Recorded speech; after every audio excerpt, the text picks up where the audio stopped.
Bien, el tipo de texto va a determinar la manera o los recursos que yo asimilo para asimilar el contenido de los textos o de ese texto que voy a leer, porque todas las lecturas se hacen con fines diferentes, están determinados por la estructura distinta y diversa que tienen los textos.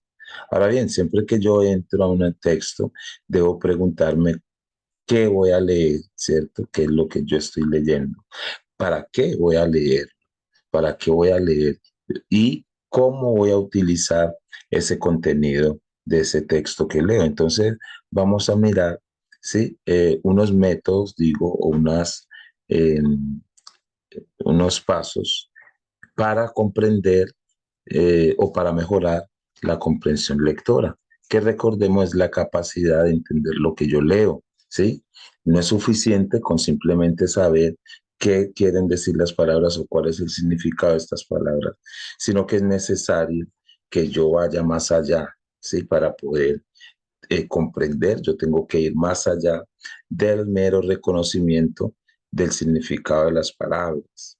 Es decir, que en el proceso de lectura va a intervenir incluso mis saberes y qué vivencias puedo yo aportar a esa lectura que estoy haciendo. Entonces miremos cuáles son esos métodos o esas técnicas empleadas, ¿no? Para poder mejorar esta comprensión lectora. Lo primero es que leer un texto realizando preguntas típicas, ¿sí? Eh, las cuales se haría un reportero o un periodista. Por ejemplo, qué, cómo, cuándo, por qué, etcétera.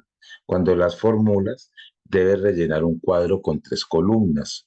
Una para lo que sucede en el texto, el qué, otra para quién lo lleva a cabo, ¿sí? El quién, y otra para las circunstancias en las que suceden, cuándo, cómo y por qué. Al finalizar, la información quedará estructurada por segmentos que al unirlos, esos segmentos darán un sentido global del texto. Otra práctica es una técnica estupenda y es la de diseccionar el texto, ¿sí? Para completar definiciones y comprender el papel que juega cada concepto dentro del mismo.